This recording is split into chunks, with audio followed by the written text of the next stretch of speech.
الحمد لله رب العالمين، الصلاة والسلام على أشرف الأنبياء والمرسلين وعلى آله وأصحابه أجمعين.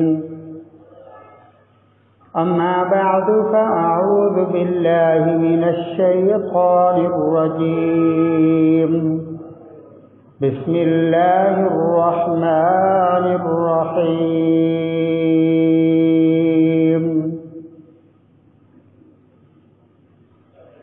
يا أيها الذين آمنوا ادخلوا في السلم كافة. قال الله تعالى في مقام آخر: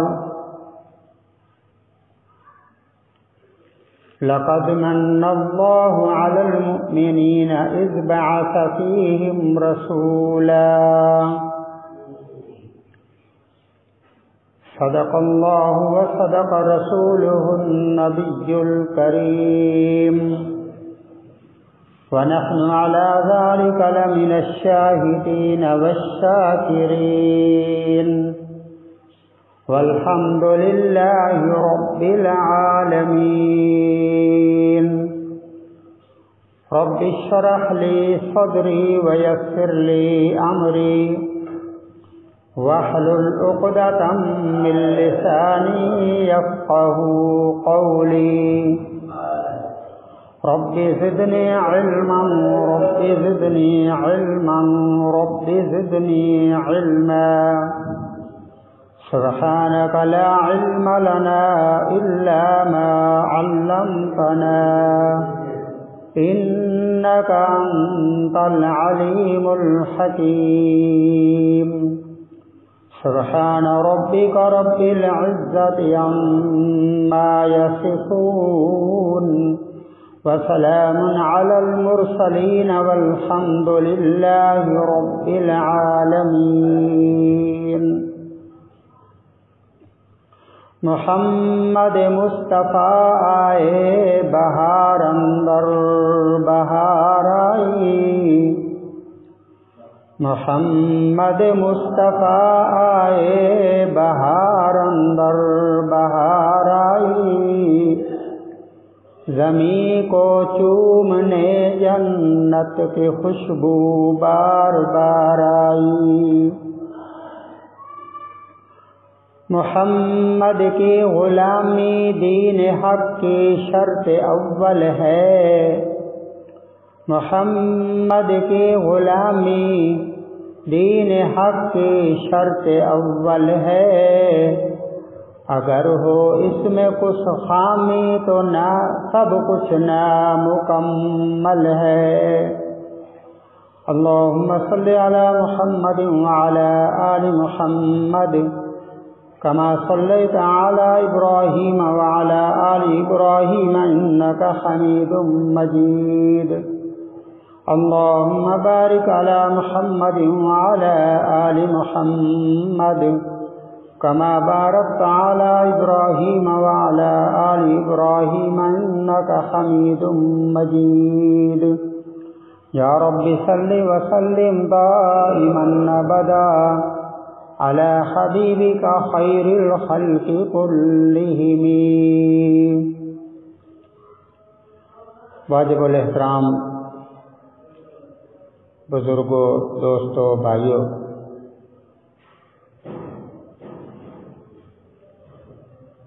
قرآن پاک کی مختصر سی آیات دو جگہ سے تلاوت کی ہیں. اللہ تعالیٰ سے دعا ہے اللہ پاک حق سچ کہنے کی توفیق عطا فرمائے، اور سننے سنانے کے بعد اللہ تعالیٰ مجھے بھی اور آپ حضرات کو بھی عمل کی توفیق عطا فرمائے. اللہ تعالیٰ نے انسان کی کامیابی کے لیے اپنے محبوب علیہ الصلاۃ والسلام کو نمونے کے طور پر دنیا میں بھیجا ہے. اور آپ علیہ الصلوۃ والسلام کی پوری زندگی ولادت سے وفات تک صحابہ کرام رضوان اللہ علیہ مجمعین نے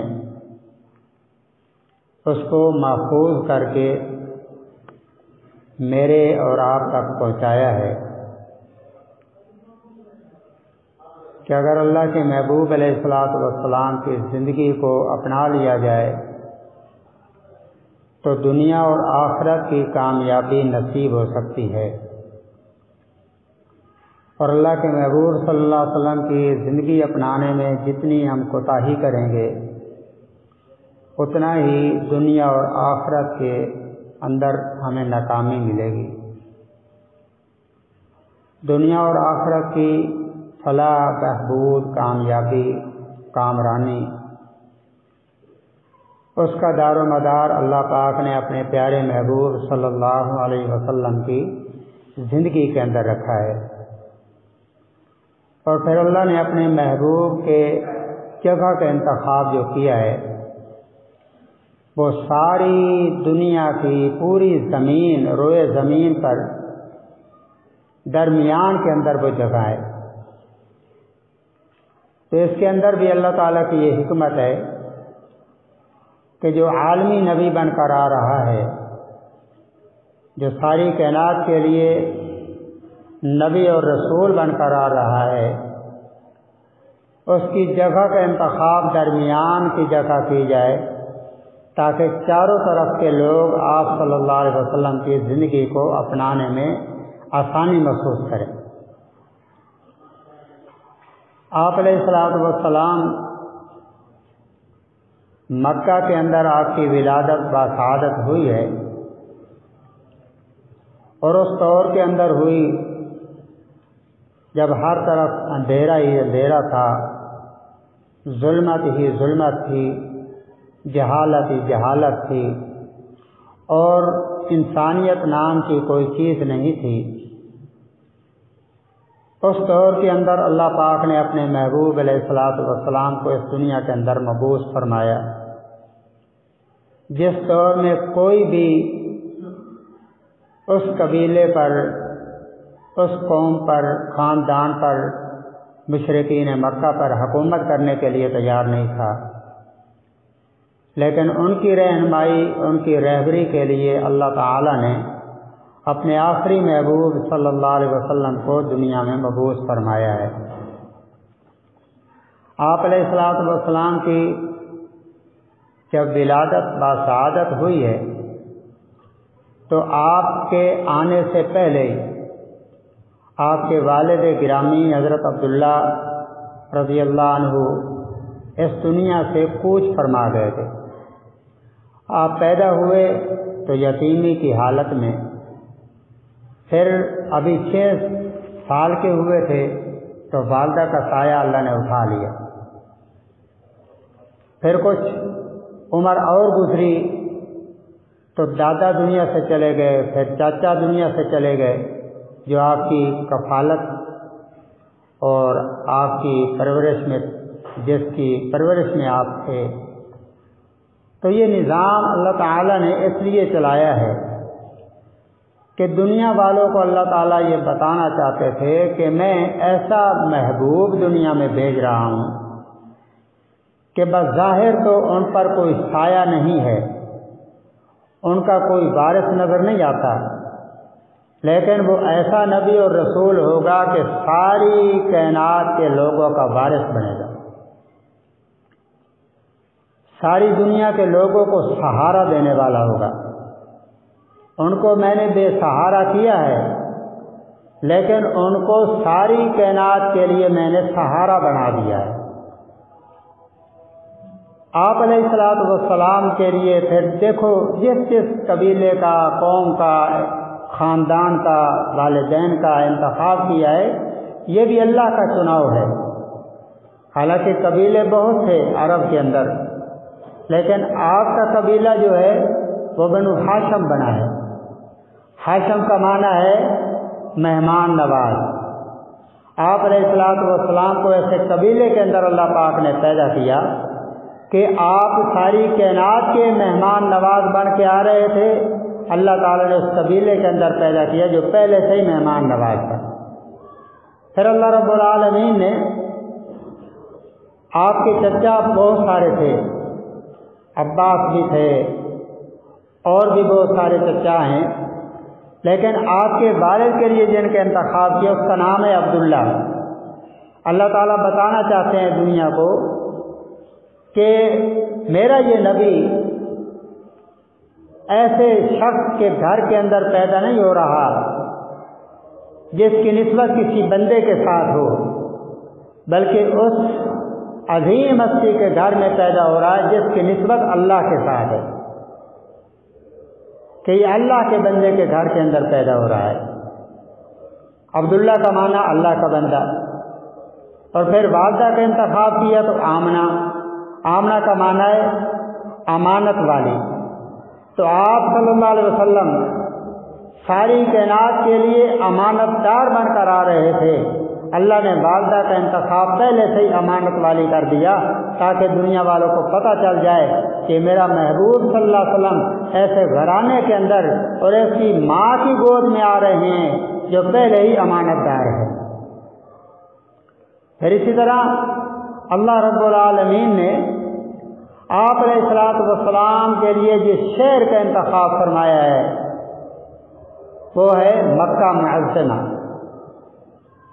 حالانکہ یہ مکہ ایسی جگہ ہے جس کے اندر سوائے پہاڑوں کے اور کچھ نہیں ہے، لیکن اللہ تعالیٰ نے آپ صلی اللہ علیہ وسلم کی آمد کی برکت سے پہلے ہی سے مکہ کو ایک تو امن والا شہر بنا دیا، اور پھر اس شہر کے اندر ایسی فراوانی رزق کی کر دی کہ پوری دنیا سے لوگ جاتے ہیں تو وہاں سے اپنے پھل اور بہت ساری چیزیں لے کر جاتے ہیں، تو وہاں کسی چیز کی کمی نہیں ہوتی۔ اور اللہ کے محبوب صلی اللہ علیہ وسلم اللہ پاک نے ایسا بنا کر سنوار کر اپنے محبوب کو بھیجا ہے کہ دنیا کے اندر بچے جب بھی پیدا ہوتے ہیں ان کے جسموں پر غلاظت ہوتی ہے اور ان کو غسل دینے کی ضرورت ہوتی ہے، لیکن آپ علیہ الصلوۃ والسلام پیدا ہوئے تو بالکل ایسے جیسے کسی نے نہلا کر غسل دے کر اور خوشبوئیں لگا کر آپ صلی اللہ علیہ وسلم کو والدہ کے پیٹ سے باہر کیا ہے۔ اللہ نے بالکل ہر لحاظ سے آپ صلی اللہ علیہ وسلم کو پاکیزہ بنایا ہے۔ آپ علیہ الصلوۃ والسلام جب دنیا کے اندر تشریف لائے تو بچے روتے ہیں لیکن آپ روئے نہیں ہیں، اور پھر آپ صلی اللہ علیہ وسلم کی والدہ محترمہ وہ فرماتی ہیں کہ جب یہ میرا بچہ پیدا ہوا تو میں نے دیکھا کہ وہ سر سجدے میں رکھتا ہے، تو میں نے جب آپ کے منہ کے ساتھ اپنا کان لگایا تو آپ کی زبان پر یہی جملہ تھا، یا رب امتی یا رب امتی، اے اللہ میری امت کی خیر فرمانا۔ ابھی پیدا ہوئے ہیں، ولادت ہوئی ہے، لیکن پھر بھی امت کی خیر خواہی کی بات کر رہے ہیں اور کوئی جملہ زبان پر نہیں ہے۔ امت کی خیر خواہی کا جذبہ ہے، امت کی خیر خواہی کا جملہ ہے، اللہ سے مانگ رہے ہیں پیدا ہوتے ہوئے ہی، تو امت کی خیر خواہی کے لیے بات کر رہے ہیں کہ یا اللہ اس امت کی خیر کرنا۔ کتنے شفیق نبی ہیں جو پیدا ہوتے ہی ہمارا خیال کر رہے ہیں، لیکن ہمیں اپنے گریبان میں جھانک کے دیکھنا چاہیے کہ ہم نے آج تک اپنے محبوب علیہ الصلوۃ والسلام کا خیال نہ کیا۔ ہم نے آپ کے غیروں کے طریقے اپنائے، آپ کے دشمنوں کی شکلیں اپنائی، آپ کے دشمنوں کے طرز عمل کو اپنایا، لیکن اللہ کے محبوب کے طرز عمل کو نہ اپنایا، جس کے اندر دنیا میں بھی کامیابی ہے، آخرت میں بھی کامیابی ہے۔ دنیا کے اندر بھی انسان ناکام نہیں ہو سکتا آپ کی زندگی کو اپنا کر، اور آخرت میں بھی ناکام نہیں ہو سکتا آپ کی زندگی کو اپنا کر۔ ہم نے اس نبی کی زندگی کو چھوڑا ہے۔ پھر حضور نبی کریم صلی اللہ علیہ وسلم کو اللہ رب العالمین نے ایسا بنا سنوار کے دنیا کے اندر بھیجا ہے کہ جہاں آپ کے قدم لگے ہیں برکتیں آ گئی ہیں۔ اب حضرت حلیمہ کو دیکھیے، حالانکہ ان کے پاس اتنی کمزور ڈاچی ہے کہ ساری دائیاں پہلے آ گئی تھی، اور امیروں کے بچے اٹھا کے لے گئی تھی۔ آپ کے دروازے پر جب بھی آتی جو جائے بھی آتی تھی تو پہلے یہی پوچھتی تھی کہ بچہ ہے؟ ہاں جی ہے، لیکن یہ یتیم ہے، اس کے باپ کا سایہ اس کے سر پر نہیں ہے۔ تو وہ فوراً واپس چلی جاتی کہ یہاں سے تو ہمیں کچھ نہیں ملے گا، یتیم کے گھر سے کیا ملے گا، تو چلی جاتی تھی۔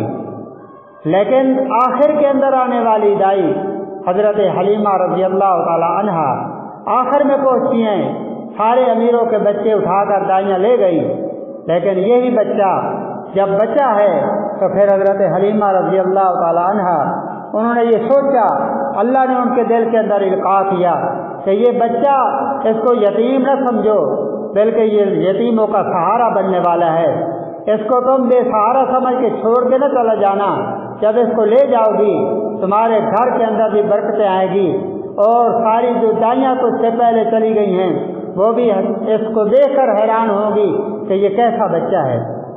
تو جب حضرت حلیمہ نے دروازے پر دستک دی تو آواز لگائی کہ بچہ ہے، جواب وہی ملا کہ ہاں بچہ تو ہے لیکن یتیم ہے، اس کے باپ کا سایہ اس کے سر پر نہیں ہے۔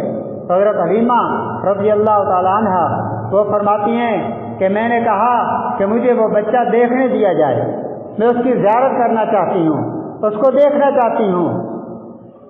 تو جب اندر گئیں بچے کو دیکھا تو بس دیکھتی رہ گئیں۔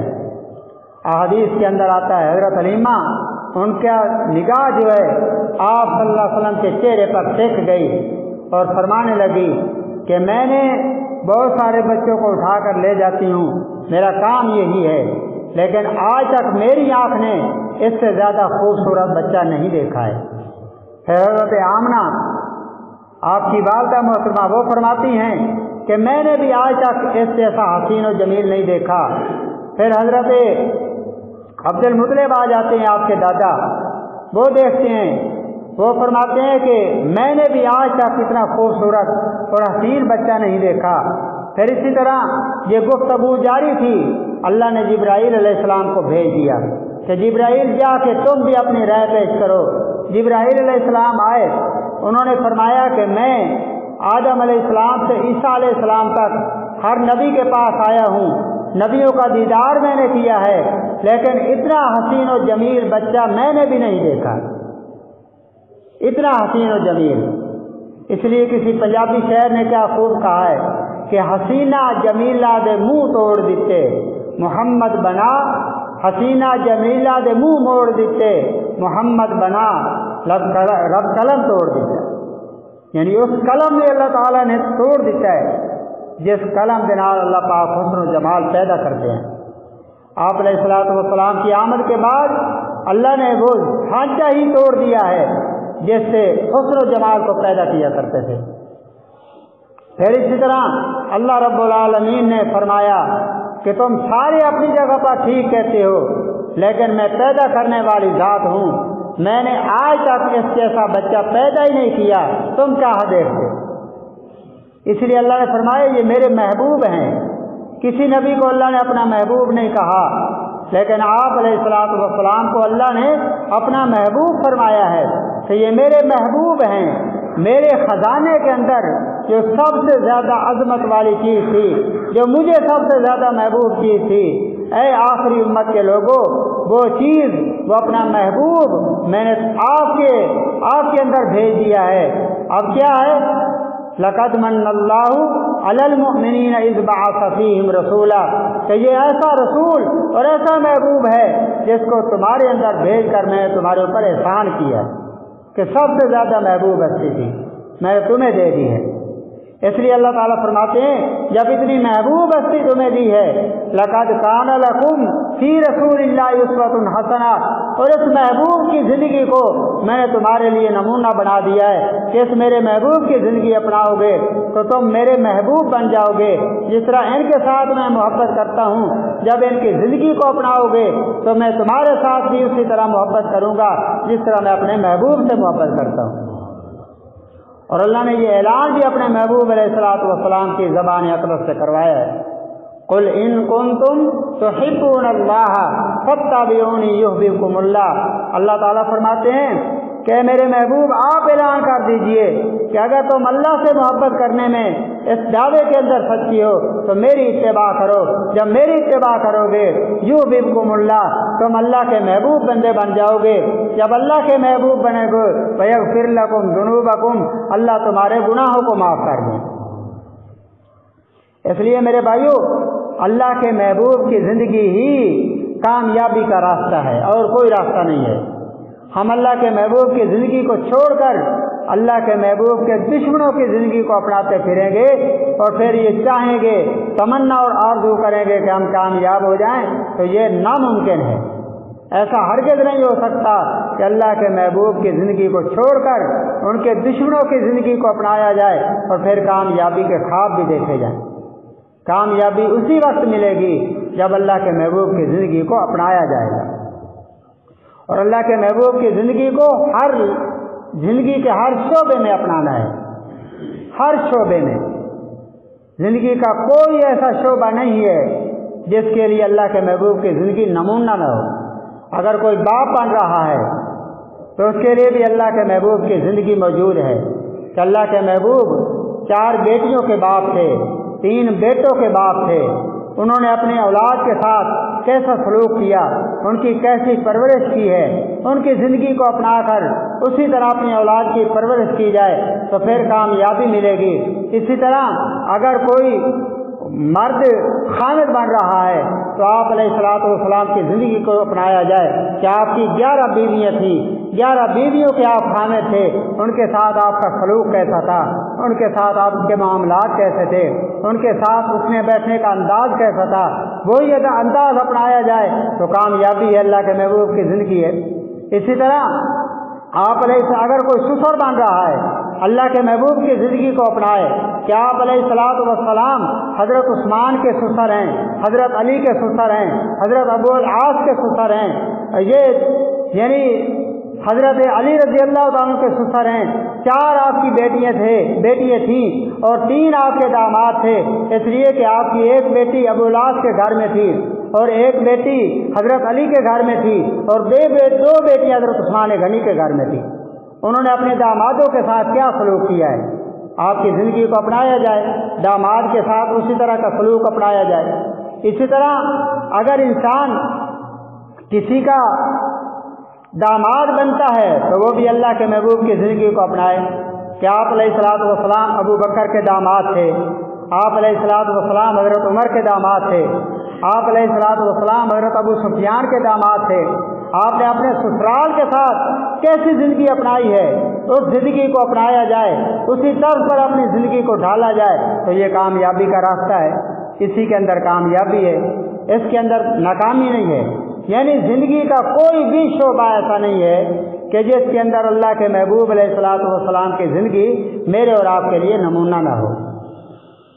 ہر لمحہ زندگی کا آپ علیہ الصلوۃ والسلام کی زندگی کو اپنا کر اور آپ کی زندگی کو پڑھ کر اس کے مطابق تعلیم حاصل کرنے کے بعد اس کو اپنایا جائے تو کامیابی ہی کامیابی ہے.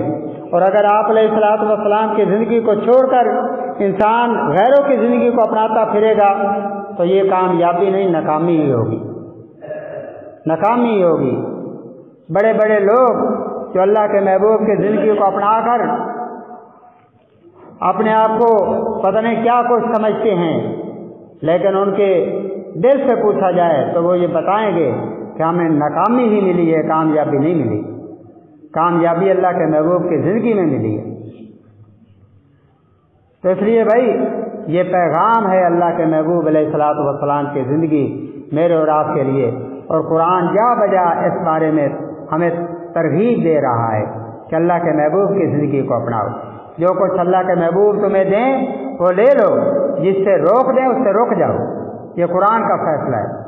اور اللہ کے محبوب علیہ الصلوۃ والسلام اپنی مرضی سے بولتے نہیں ہیں.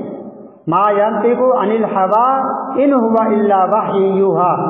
آپ جب بھی بولتے ہیں، جب بھی کوئی فیصلہ کرتے ہیں، اللہ تعالیٰ کی طرف سے وحی کا انتظار کرتے ہیں.